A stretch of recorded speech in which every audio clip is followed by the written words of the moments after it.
Good afternoon, and this is the second video in how to make a hill on a model railway, also known as Green Hill Halt and I guess Roselands Hill.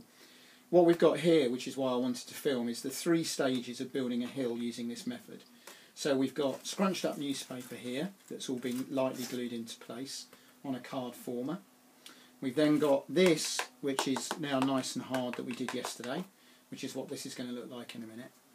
And then this has had a plaster and sawdust coat added, and we'll show you how to do that in a minute. But it shows you in a nice diagram, 1, 2, 3, exactly how to build a hill. And then the little bits here are where we've experimented with scatter. We did speak about doing railways on the cheap, and I think if you didn't want to buy the scatter because it is quite expensive, you probably could just paint this to make it look like grass just as well, because the sawdust has given it a texture. So what I'm going to do now is show how we cover this to get to this stage, and then I'm going to show how we put that on here to get to that stage. So what I'm going to do first is, because, oh, that's the wrong glue, but, let's try that. Because we want to get a good solid finish, I don't know if we've got, oh, there we go. This is proper glue, this is just glue, whereas that was mixed, so that wasn't a very good start.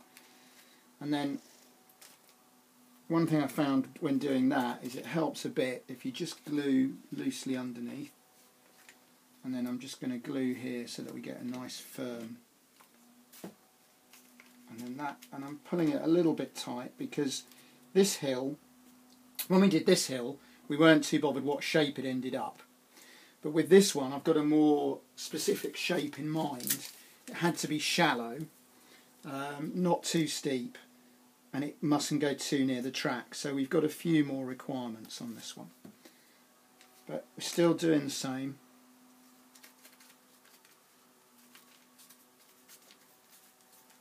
And then what you'll see in a minute is once you've got a join, then put the glue mix on to help cover the seam, and this also helps the paper to shrink onto your paper below, and it will also help to make it go a little bit harder. So what I'm going to continue now, don't have to be too specific, just use whatever strip comes out.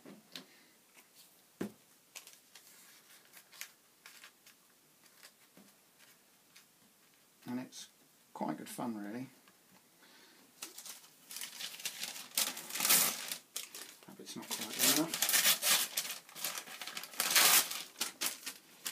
Probably a bit big. I'm just going to actually put some glue all along here so that we can, because it doesn't dry very fast, so it'll just enable us to work a little bit quicker, because there's no point using too small pieces, otherwise it'll take a lot longer.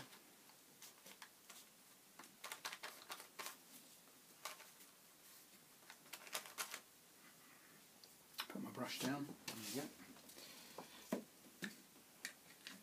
So just going to put some of this underneath as well.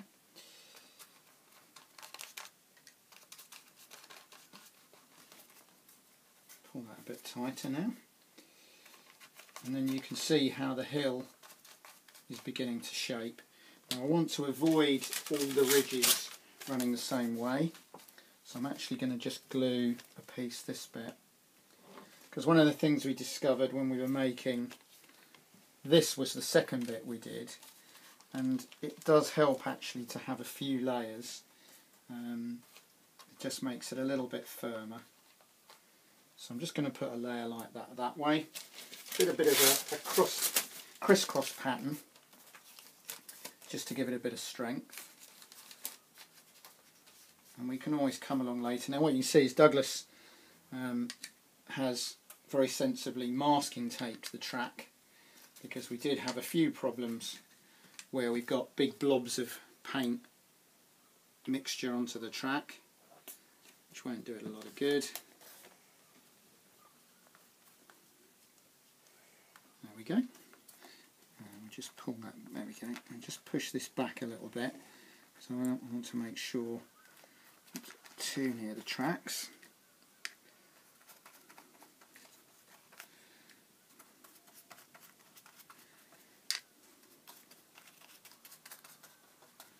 And by doing the paper there, when you put your next layer on, it'll just stick that much better, that much easier. It's fairly messy, so it's worth having some coverings on the floor. That one's a bit big, but we can trim it.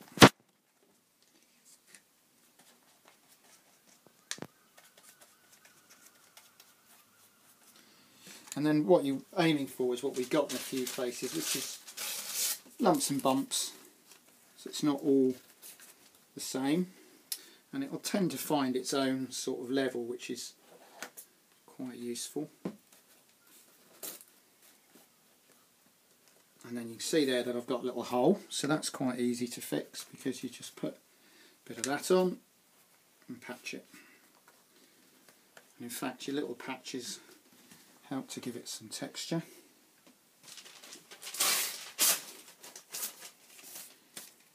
I'm just going to tear that, see if we can get a better angle on it for going around the track.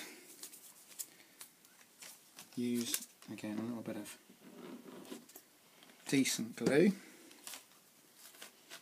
You do go through quite a bit of glue on all these methods, so as we discussed the other day, it's worth having a fairly cheap PVA.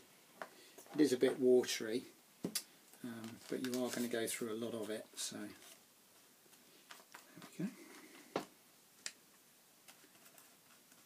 Now we've got a bit of a gap there really where you can see, so I'm just going to do is wet this all like this, because that's a glue and a bit like ballast glue, it's a glue and water mixture. You could use just glue, but it'd be a bit expensive, might not give you the finish that you want as well.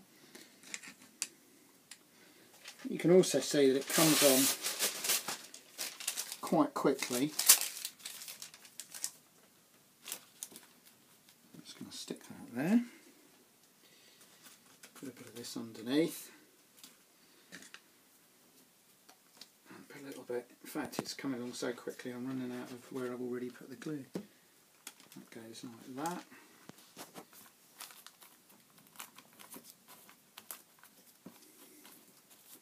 Just going to put a little bit down there. Hold that in place. Don't worry that some of these are a bit long, because we can come back later and trim those.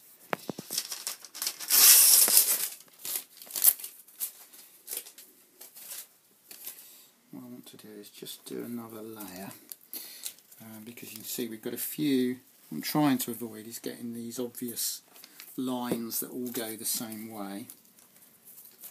So I just want to glue that there, and if we wet all this again,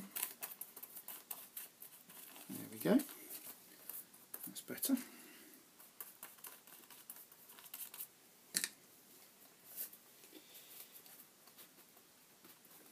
Quite messy, but it does wash off your hands very well. It doesn't, however, wash off clothing very well. Once you've got it on clothing, it's going to pretty much stay there. So you need to make sure you do have old clothes on when you're doing it, because it really does mark clothes. Now what we also did here, we've put a bit of an edge there so that we know roughly where we're trying to go all the time.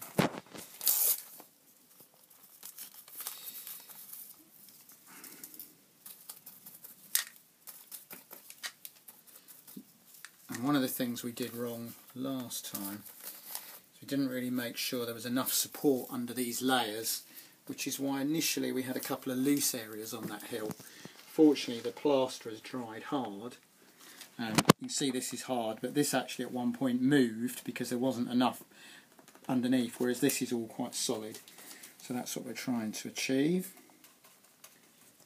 Just going to stick that patch there. What's nice with doing this bit is we've got a nice wall to pull it tight against. That was a bit tricky, that one. And then we'll come back later and trim all those bits off when they're done. Just push that back a bit because it's getting a bit near the rails. And what we're trying to do is a slightly more gentle curve, And then the idea here, originally this wasn't going to be like this at all. This was going to be a stone wall, and we'd no idea what was going to go here. Because this hill works so well, that gave me the idea to do a low bank here. This will be a small retaining wall, and then this will be the bank down. So the idea is originally the hill would have done like that, and obviously that's then been cut out to make the railway.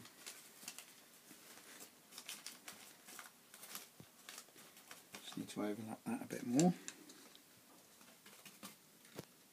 And we thought we'd do a bit of a longer video here rather than just showing you a stage, and actually do quite a bit of work. So this is going to be a whole section of how to cover a hill, and then we can also in a minute we'll put some of the gunk, I suppose we need a name for it really, on there.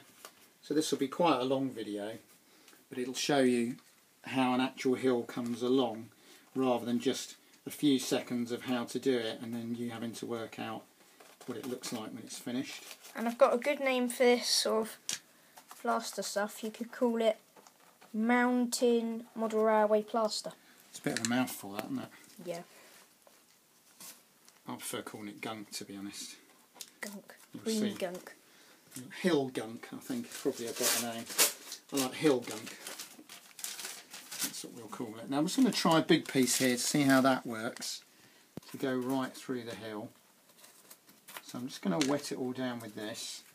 And then I'm actually going to run some ordinary undiluted glue there. And also on the back here. Cameraman's moving around a bit to do his best to get it. Let's just tear that through there. Because all this bottom area, of course, is going to be covered with ballast. So that's not really a problem. And then let's just pull that like that. There we go. And that covers, if you leave the camera there a minute, and then that will cover quite a nice big area. I'm just pushing the edges in. The really nice thing about this is you'll know, the big fans of the site, those of you that have followed all the videos, will know that we've also done a video entitled How to Build a Model Railway on the Cheap. And this is really part of that, because I was quite surprised actually when I went to find out about buying plaster bandage, which is the bandage you can buy impregnated with plaster for doing hills. And I was quite surprised how expensive that was. I can't actually now remember, but I do remember thinking it was more expensive than I thought it was going to be. It was about £17 a roll. Yeah, it was quite expensive. I'm sure it does a really good finish, but having looked at some of the photographs online of people that have used it, I'm really not sure that it looks any different to this when it's finished. I'm sure it probably dries harder, but we'll see. I'm quite pleased with this. And I think, I don't know if we've done a video on what the objectives of this model railway layout was, but one of the objectives was to do it as cheaply as possible, and not to keep spending large sums of money. And so it's quite important to me that we've been able to do that with this.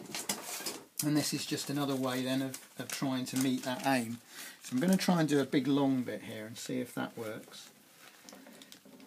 Because I have to say, we're trying to make the point that this is quite easy to do, because actually I've never done this before until we started making this layout. I knew the theory from all sorts of things over the years, but I'd never actually tried it. And not only is this only the sort of, this is the first time we've tried building something like this, and it still worked very well. And in fact, Douglas, who's doing the filming, who some of you know from the other videos, is 10. And Douglas has actually done quite a lot of this hill. So that gives you some idea that if a 10-year-old can basically more or less work out how to do it straight away and actually get very nice results, then this is quite an easy way of doing it. This isn't, we're not two people on here saying, oh, we've made all these model railway layouts over the years and this is so easy, and if you use all this expensive. This is literally us learning as we go along. Because this is our first proper OO gauge layout.